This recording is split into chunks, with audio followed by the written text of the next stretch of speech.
আগামী নির্বাচনে বাকেরগঞ্জ থেকে হাত পাখাকে আমাদের সচিব মহোদয় বলছেন 80% ভোট পেয়ে ইনশাআল্লাহ আপনারা যে চেষ্টা করেন 80%-এর উপরে ভোট পেয়ে ইনশাআল্লাহ হাত পাকা বিজয় অর্জন করবে ইনশাআল্লাহ।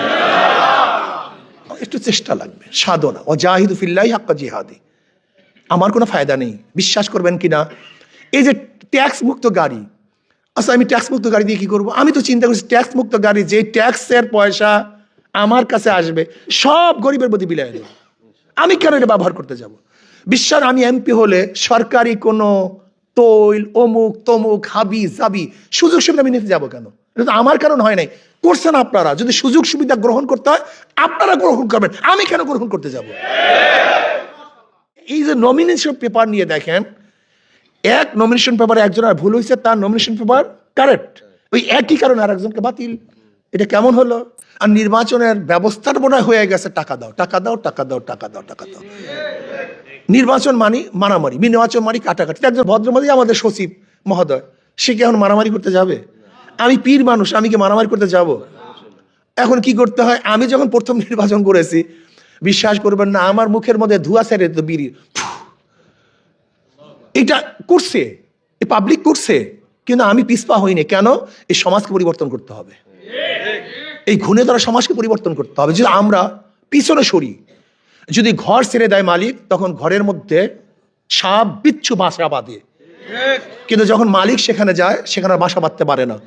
আমরা ভদ্র বিশিষ্ট মানুষগুলি যারা দেশের কল্যাণ চাই, মানুষের কল্যাণ চাই, এই লোকগুলি পচা গান্দা রাজনীতির থেকে দূরে থাকার কারণে এখানে চোর ডাকাত বদমাশরা যা বাসা বেঁধেছে, সব 2 নাম্বার 6 নাম্বার লুটেরা গুন্ডা বদমাশরা এখানে অংশগ্রহণ করেছে। আমরা কি চাই? আমরা চাই এখানে ঘরের মালিক আসবে এবং সেখানে সাপ বিচ্ছুগুলা পালিয়ে যাবে। ঘরের মালিক আসবে, চোর ডাকাতরা দখলকৃত জমি ছেড়ে দিবে। ঠিক আমরা কি চাই? ভদ্র বিশিষ্ট মানুষগুলি ক্ষমতায় আসুক, দিনদার এখানে আসুক। যদি দিনদার এখানে না আসে, 1000 বছর চেষ্টা করবেন, চিল্লাবেন, আন্দোলন করবেন, সংগ্রাম দিবেন, বারবার জীবন দিবেন, রক্ত দিবেন, এই দেশ পরিবর্তন হবে না। আমি আগেই বলেছি আমি এখানে কেন নির্বাচিত হতে চাই। আমরা সবাই বলছেন বাকেরগঞ্জ উন্নয়ন, বাকেরগঞ্জ উন্নয়ন সেকেন্ডারি কাজ। একজন এমপির কাজ শুধু রাস্তাঘাট করা না, একজন এমপির কাজ হলো আগামী দেশটা কোন নীতি এবং আদর্শতে চলবে সেটা নির্মাণ করা, এটা বিনির্মাণ করা। এদেশে চুরি হবে কি হবে না, ডাকাতি হবে কি হবে না, জুলুম অত্যাচার হবে কি হবে না, অবিচার হবে কি হবে না, গুম হবে কি হবে না। আজকে বিচারের অবস্থাটা কি? সেখানে নিরপেক্ষ বিচার নাই।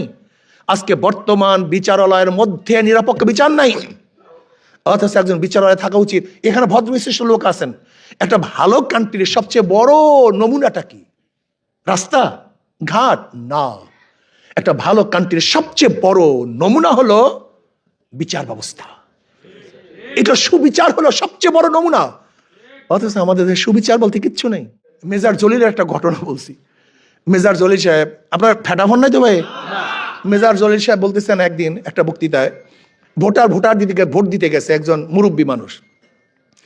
তা যারা ছিল কর্মী টর্মী ছিল, বলছে এই মুরব্বী আসছে, একটু করো, আদর করো, সম্মান করো, 7 আপ, তাকে 7 আপ দিস, 7 আপ খেয়েছে। এবার বলছে অমুক মার্কায় ভোট দিয়েন। ভোট দিছে, ভোট দেওয়ার পরে আবার আসছে, জীবনে 7 আপ খায় না, প্রথম 7 আপ খেয়েছে। এখন দেখেন আদর নেই, যত্ন নেই, তাকে বলতেও বলে না, ডাকেও না। তাই মুরব্বী নিজে গিয়ে বসছেন, কিন্তু কেউ কিছু কথাও বলে না, বরং বিরক্ত সবাই। বলে ভাই একটু পানি দাও। এক কর্মী অবজ্ঞর সাথে একটু পানি দিছে। বলে ভাই এই পানি নয়, যে ফস করে ওটা সেই পানি দাও। বলে মুরব্বী ভোটের পরে আর পানি ফস করে না, পানি ফস করে ভোটের আগে, ভোটের পরে আর পানি ফস করে না। আমি বলছি যারা ভোটের আগে পানি ফস করবা, ভোটের পরে তোমরা নিজেরা ফস হয়ে যাবা। আর যারা ভোটের আগে ফস করবা না, ভোটের পরে তোমরা জাগ্রত হবা। ক্লিয়ার কাট কথা। আসুন ইনশাআল্লাহ আমরা সবাই সম্মিলিতভাবে বাকেরগঞ্জ নয়, গোটা বাংলাদেশকে গড়ার জন্য ইনশাআল্লাহ বাকেরগঞ্জ থেকে যদি আপনারা মনে করেন আমি সংসদে গিয়ে বোবা হয়ে থাকবো, তাহলে আমাকে ওখানে পাঠাবার কোনো দরকার নেই, বোবা পাঠাবার কোনো দরকার নেই, ওখানে বোবার কাজ না। আর যদি মনে করেন না, যদি হুজুরকে সেখানে পাঠাই, কমপক্ষে বোবা হবে না, রয়্যাল বেঙ্গল টাইগার মধ্যে হুঙ্কার মারবে। তাহলে দায়িত্ব শুধু আমার না, আমাদের দায়িত্ব সবার।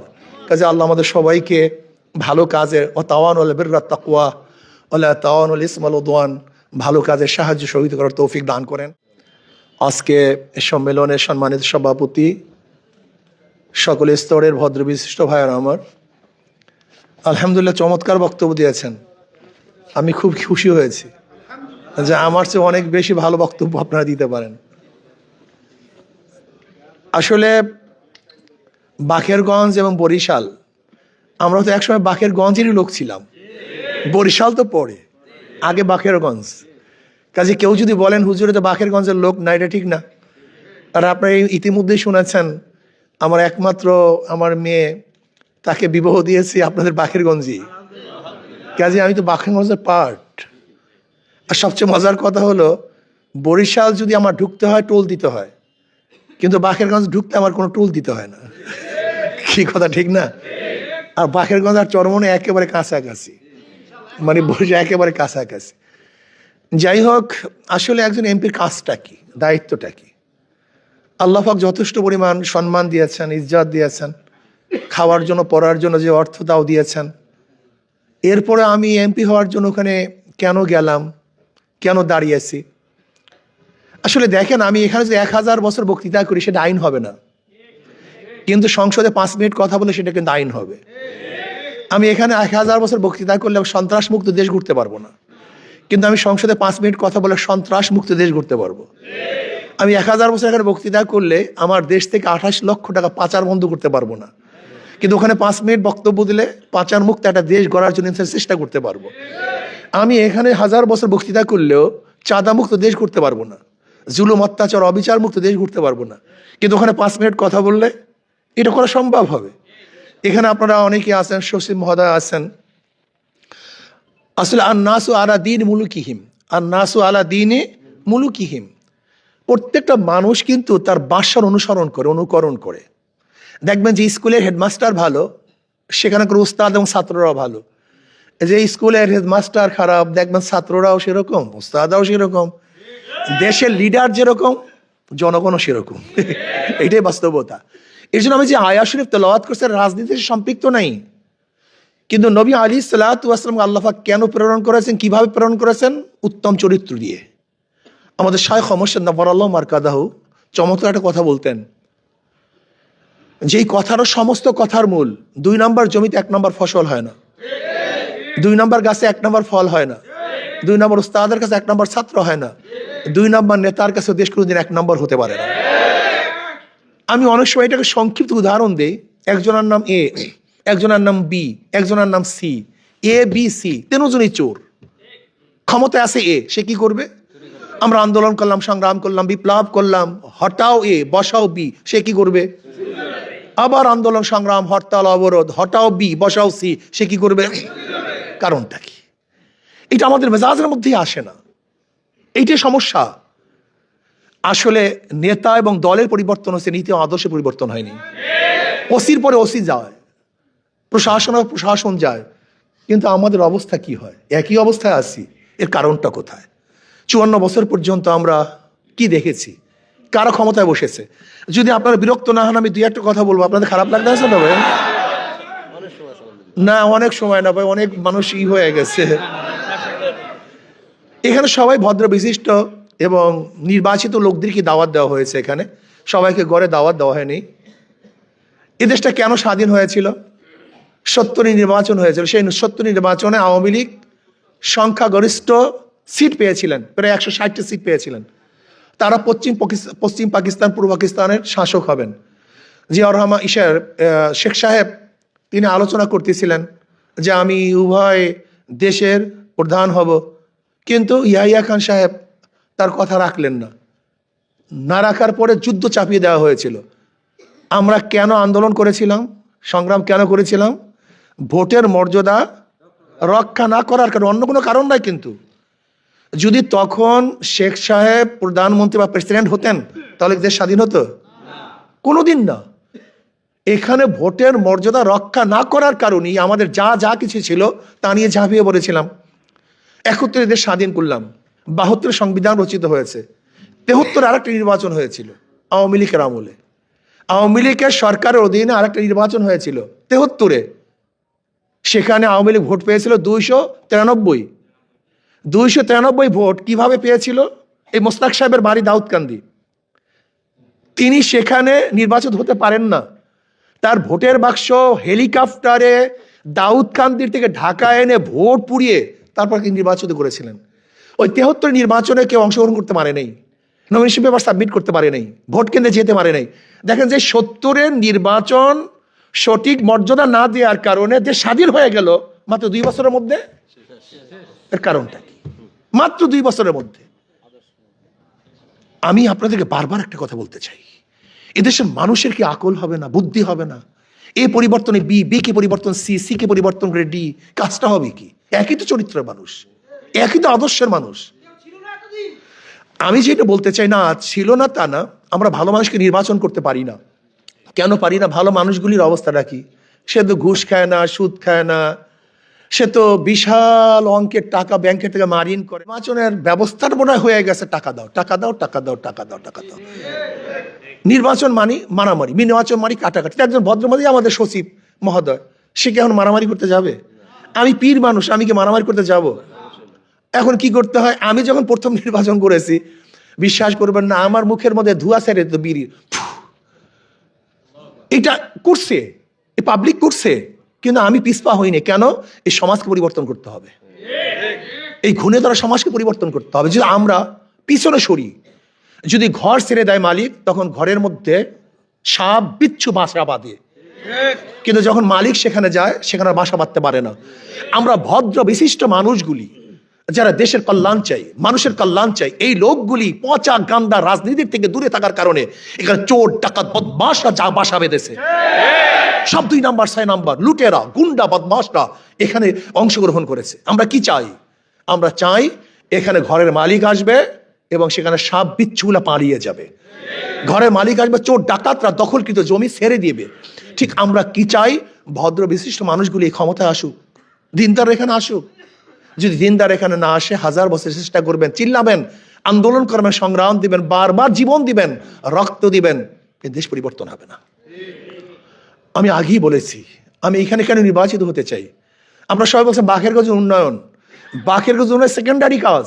একজন এমপির কাজ শুধু রাস্তাঘাট করা না, একজন এমপির কাজ হলো আগামী দেশটা কোন নীতি এবং আদর্শতে চলবে সেটা নির্মাণ করা, এটা বিনির্মাণ করা। এদেশে চুরি হবে কি হবে না, ডাকাতি হবে কি হবে না, জুলুম অত্যাচার হবে কি হবে না, অবিচার হবে কি হবে না, গুম হবে কি হবে না। আজকে বিচারের অবস্থাটা কি? সেখানে নিরপেক্ষ বিচার নাই। আজকে বর্তমান বিচারালয়ের মধ্যে নিরপেক্ষ বিচার নাই, অথচ একজন বিচারালয়ে থাকা উচিত। এখানে ভদ্র বিশিষ্ট লোক আছেন। একটা ভালো কান্ট্রির সবচেয়ে বড় নমুনাটা কি? রাস্তা ঘাট না, একটা ভালো কান্ট্রির সবচেয়ে বড় নমুনা হলো বিচার ব্যবস্থা। এটা সুবিচার হলো সবচেয়ে বড় নমুনা, অথচ আমাদের সুবিচার বলতে কিচ্ছু নেই। এই যে নমিনেশন পেপার নিয়ে দেখেন, এক নমিনেশন পেপারে একজনের ভুল হয়েছে, তার নমিনেশন পেপার কারেক্ট, ওই একই কারণে আর একজনকে বাতিল। এটা কেমন হলো? এটা কিসের বিচার আমাকে বলেন? তাহলে আইন জানে না বা প্রয়োগ করতে পারে না। সব জায়গায় গ্যাঞ্জাম, সব জায়গায় ঘুরে ধরছে। এই সমাজ থেকে লুটকে বন্ধ করতে হবে, জুলুম অত্যাচারকে বন্ধ করতে, মর্যাদা সামাজিক ন্যায় বিচার প্রতিষ্ঠিত করতে হবে। আজকে দেখেন, বিড়ালের সাথে আমরা ছবি তুলতে আনন্দিত হই, লেকিন একজন মেতরের কাঁধে হাত দিয়ে কি আমি ছবি তুলতে পারবো? আমি লজ্জা পাই। বিড়ালকে শ্রদ্ধা সম্মান করেছি, আশরাফুল মাখলুকাতকে, সর্বশ্রেষ্ঠ জীবকে আমি সম্মানই করতে পারিনি। আজকে কেউ কুকুরকে সামনে নিয়ে ছবি প্রকাশ করতে আনন্দিত হই, অথচ একজন কুলি, একজন ঋষির বুকের উপরে বা কাঁধের উপরে হাত দিয়ে আমি ছবি তুলতে পারি না। আজকে কুকুরকে আমার বিছানায় বসাই, কিন্তু আশরাফুল মাখলুকাত একজন শ্রমিককে আমার বিছানায় বসাতে পারি না। আজকে আমি একটা জানোয়ারকে নিজের হাতে খেদমত করি, অথচ আমার ড্রাইভারকে আমার কাছে নিয়ে খানা খেতে পারি না। লজ্জা পাই, লজ্জা পাই। আমাদের কাছে অনেক অফিসাররা যায়, ড্রাইভার নিয়ে যায়। আমি বললাম ড্রাইভারকে ডাকলেন না, পরে আমি, এইটাই সমস্যা। ইসলাম তো শিক্ষা দেয়নি। নবী আলাইহিস সালাতু ওয়াস সালাম যখন খানা খেতেন, কে গোলাম আর কে নবী এটা পরিচয় থাকতো না, সবাই একই রেস্তোরাঁ খানা খেতেন। এই যে বৈষম্য, ব্রিটিশ আমাদের বৈষম্য সৃষ্টি করেছেন, এই বৈষম্য দূর করতে হবে। আশরাফুল মাখলুকাতের মর্যাদা দিতে হবে। ঋষি, কামার, মজদুর, জেলে, তাঁতি, যে যেখানেই থাকুক না কেন, সে একজন মানুষ। আল্লাহ আমাকে ভালো রেখেছেন, কিন্তু ও তো মানুষ, ও আমার মতো ভালো থাকতে পারতো, কিন্তু পরিবেশের কারণে পারেনি। আপনি বিশ্বাস করবেন, এই যে রিক্সা চালায় এর মধ্যে হাজারো মানুষ বিসিএস ক্যাডার হতে পারতো, কিন্তু সুযোগ পায়নি। এই যে ডক্টর আবুল কালাম ভারতের প্রেসিডেন্ট, তিনি কে? একজন মাঝির সন্তান, খেয়ালা সন্তান। এই যে আম্বেদকর, বাবাজি আম্বেদকর, সে কে? দলিত বংশ, একেবারে গরিব বংশ, নিচু বংশর, মেধা ছিল, প্রকাশ করার জায়গা পেয়েছে, মেধাবী হয়েছে। আমাদের ইউসুফ রহমতুল্লাহ আলী, ইমাম ইউসুফ রহমতুল্লাহ, সে কে? একজন ধুফির সন্তান, তার বাবা মা ধোফাগিরি করত। এরকম হাজারো রাস্তার সন্তানরা যারা মেধাবী, কিন্তু তারা সেই মেধা প্রকাশ করার জায়গা না পাওয়ার কারণে ধূলিসাৎ হয়ে গেছে। এরকম হাজারো মানুষ দেখেন না, অনেক জেলের সন্তান, কামারের সন্তান ভালো রেজাল্ট করে। আমরা কি চাই? আমরা চাই আশরাফুল মাখলুকাতকে মর্যাদা দিতে, কাজে লাগাতে। আজকে ইউনিভার্সিটি বুয়েট আছে, কিন্তু ডিজাইন করার জন্য, পর্দার ডিজাইন করার জন্য বিদেশ থেকে কেন ইঞ্জিনিয়ার আনতে হবে? আমাদের দেশে ডিজাইনার হয় না কেন?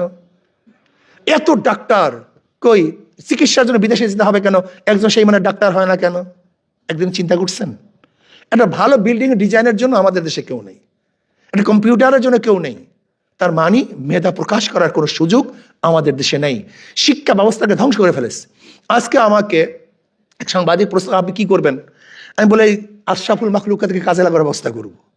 এই জনশক্তিকে কাজে লাগার ব্যবস্থা। 18 কোটি মানুষ যদি 1 ঘন্টা কাজ করে, 18 কোটি ঘন্টা, 18 কোটি ঘন্টা যদি কাজ করে, তাহলে দেশকে কোথায় নেওয়া যায় আমাকে বলেন তো? 1 ঘন্টা যদি কাজ করি আমরা, 1 ঘন্টা 18 কোটি ঘন্টা কাজ হয়, কিন্তু আমরা কাজে লাগাতে পারি না। আজকে এই জনসংখ্যাকে যদি কাজে লাগাতে পারতাম, আল্লাহ পাক যে সম্পদ আমাদেরকে দিয়েছেন, মানব সন্তান, মানব সম্পদ, এর চেয়ে বড় কিছু আছে বলে আমি মনে করি না। খনি আমার জন্য, স্বর্ণ আমি না থাকলে কোনো দাম নেই। আমি মানুষ আসি তো স্বর্ণের দাম, আমি না থাকলে ডায়মন্ডের কোনো দাম নাই। আমি আসি বিদায় ডায়মন্ডের দাম, আমি আসি বিদায় তৈলের খনির দাম। সে আশরাফুল মাখলুকাতের কোনো দাম নেই। আসুন না আমরা সম্মিলিতভাবে এই দেশটাকে গড়ার চেষ্টা করি। ইসলাম হুকুমাত কায়েম করে, সাংবাদিক আমাকে প্রশ্ন করে, যদি ইসলাম হুকুমাত হয়, আপনি কি যদি ক্ষমতা যান কি করবেন, কোন আইন অনুযায়ী চলবেন? আমি কি কোরআন ও সুন্নাহর আইন অনুযায়ী? কলে মৌলবাদী, দক্ষিণপন্থী, চরমপন্থী, অনেক কথা বলে। আমি বললাম, সেকুলারিজম বিজয় হলে আপনার মধ্যে প্রশ্ন থাকে না, কমিউনিজম বিজয় হলে আপনার মধ্যে প্রশ্ন আসে নাই, ডেমোক্রেসি বিজয় হলে আপনার মধ্যে প্রশ্ন আসে নাই, ইসলাম বিজয় আপনার মধ্যে এত প্রশ্ন আসে কেন? ঘটনা কি? ইসলাম ফুবিয়া ঢুকানো হয়েছে রন্ধ্রে রন্ধ্রে, আস্তে আস্তে আস্তে আস্তে। ইসলাম ফুবিয়া, শরিয়া মানি বিশাল কিছু। এই প্রথম আমি বলছি শরিয়া আইন বাস্তবায়ন, দেখছেন তো হইসে পড়ে গেছে। শরিয়া মানে কি? আমি বললাম শরিয়া বুঝেন তো নামে, শরিয়া কি জিনিস? আইন, ল, ইসলামিক ল। যাই হোক, কথা আর বলবো না, আপনার ফেড আপ হয়ে যাবেন। আসুন না, এই কাজটা আমার একার না, একা কেউ কিছু করতে পারে না। তারেক বিন জিয়াদ রহমতুল্লাহ আলাইহি স্পেনে ঢোকার পরে সমস্ত নৌকাগুলি জ্বালিয়ে দিয়েছেন। কি বললেন? তোমাদের পথ দুইটা, হয়তো শত্রুদের সাথে মোকাবেলা করবে, শহীদ হয়ে শহীদের মর্যাদা পেয়ে দুনিয়া থেকে বিদায় হবা, আর একটা হলো কি, কাপুরুষের মতো নদীতে ঝাঁপ দিয়ে মারবা। এর বাহিরে কোনো পথ নেই। কিন্তু মুসলমানরা নদীতে ঝাঁপ দিয়ে কাপুরুষ মারা যান নাই, যুদ্ধ করে স্পেনকে বিজয় করেছিলেন। আজকে একার দ্বারা কোনো সম্ভব না। হয়তো আমরা বিজয় হব অথবা শহীদ হব, এর বাহিরে কোনো আমাদের রাস্তা নেই। রাস্তা দুইটা। ইনশাআল্লাহ আমি বিশ্বাস করি এখানে যারা এসছেন ভদ্র বিশিষ্ট মানুষ, আমরা শপথ গ্রহণ করি আগামী নির্বাচনে বাঁকেরগঞ্জ থেকে হাত পাখাকে আমাদের সচিব মহোদয় বলছেন 80% ভোট পেয়ে, ইনশাআল্লাহ আপনারা যে চেষ্টা করেন 80%-এর উপরে ভোট পেয়ে ইনশাআল্লাহ হাত পাকা বিজয় অর্জন করবে ইনশাআল্লাহ। একটু চেষ্টা লাগবে, সাধনা। ওয়াজাহিদু ফিল্লাহি হাক্কা জিহাদি। আমার কোনো ফায়দা নেই, বিশ্বাস করবেন কিনা। এই যে ট্যাক্স মুক্ত গাড়ি, আচ্ছা আমি ট্যাক্স মুক্ত গাড়ি দিয়ে কি করবো? আমি তো চিন্তা করছি ট্যাক্স মুক্ত গাড়ি, যে ট্যাক্সের পয়সা আমার কাছে আসবে সব গরিবের প্রতি বিলিয়ে দেবো। আমি কেন এটা ব্যবহার করতে যাব? বিশ্বাস আমি এমপি হলে সরকারি কোনো তৈল, অমুক তমুক, হাবি জাবি সুযোগ সুবিধা আমি নিতে যাবো কেন? এটা তো আমার কারণ হয় নাই, করছেন আপনারা। যদি সুযোগ সুবিধা গ্রহণ করতে হয় আপনারা গ্রহণ করবেন, আমি কেন গ্রহণ করতে যাব? আমি সেদিনকে বলেছি যে মেজর জলিলের একটা ঘটনা বলছি। মেজর জলিল সাহেব, আপনার ফেটা হন নাই তো ভাই? মেজর জলিল সাহেব বলতেছেন একদিন একটা বক্তৃতায়, ভোট দিতে গেছে একজন মুরব্বী মানুষ। তা যারা ছিল কর্মী টর্মী ছিল, বলছে এই মুরব্বী আসছে, একটু ই করো, আদর করো, সম্মান করো, 7 আপ, তাকে 7 আপ দিস, 7 আপ কেস। এবার বলছে অমুক মার্কায় ভোট দিয়েন, ভোট দিছে, ভোট দেওয়ার পরে আবার আসছে, জীবনে 7 আপ খায় না, প্রথম 7 আপ খেয়েছে। এখন দেখেন আদর নেই, যত্ন নেই, তাকে বলতেও বলে না, ডাকেও না। তাই মুরব্বী নিজে গিয়ে বসছেন, কিন্তু কেউ কিছু কথাও বলে না, বরং বিরক্ত সবাই। বলে ভাই একটু পানি দাও। এক কর্মী অবজ্ঞর সাথে একটু পানি দিছে। বলে ভাই এই পানি নয়, যে ফস করে ওটা সেই পানি দাও। বলে মুরব্বী ভোটের পরে আর পানি ফস করে না, পানি ফস করে ভোটের আগে, ভোটের পরে আর পানি ফস করে না। আমি বলছি যারা ভোটের আগে পানি ফস করবা, ভোটের পরে তোমরা নিজেরা ফস হয়ে যাবা। আর যারা ভোটের আগে ফস করবা না, ভোটের পরে তোমরা জাগ্রত হবা। ক্লিয়ার কাট কথা। আসুন ইনশাআল্লাহ আমরা সবাই সম্মিলিতভাবে বাকেরগঞ্জ নয়, গোটা বাংলাদেশকে গড়ার জন্য ইনশাআল্লাহ বাকেরগঞ্জ থেকে যদি আপনারা মনে করেন আমি সংসদে গিয়ে বোবা হয়ে থাকবো, তাহলে আমাকে ওখানে পাঠাবার কোনো দরকার নেই, বোবা পাঠাবার কোনো দরকার নেই, ওখানে বোবার কাজ না। আর যদি মনে করেন না, যদি হুজুরকে সেখানে পাঠাই, কমপক্ষে বোবা হবে না, রয়্যাল বেঙ্গল টাইগার মধ্যে হুঙ্কার মারবে, তাহলে দায়িত্ব শুধু আমার না, আমাদের দায়িত্ব সবার। কাজে আল্লাহ আমাদের সবাইকে ভালো কাজের তাওয়ানুল বিররি ওয়াত তাকওয়া ওয়ালা তাওয়ানুল ইসমি ওয়াল উদওয়ান, ভালো কাজের সাহায্য সহযোগিতা করার তৌফিক দান করেন। চেষ্টা করব ইনশাআল্লাহ, যদি অবশ্যই চেষ্টা করি, আস-সায়ু মিন্নি ওয়াল ইতমামু মিনাল্লাহ, আমরা চেষ্টা করব পূর্ণতা ঘটাবেন আল্লাহ। আপনি এসছেন, অনেক খুশি, অনেক শুকরিয়া। ইনশাআল্লাহ দেখা হবে ভবিষ্যতেও। ইনশাআল্লাহ আমরা যেন সবাই হাসি মুখে একই সাথে থাকতে পারি এবং জান্নাতের মধ্যে একই সাথে থাকতে পারি, আল্লাহ পাক সেই ব্যবস্থা করে দেন। আপনাদের জন্য কিছু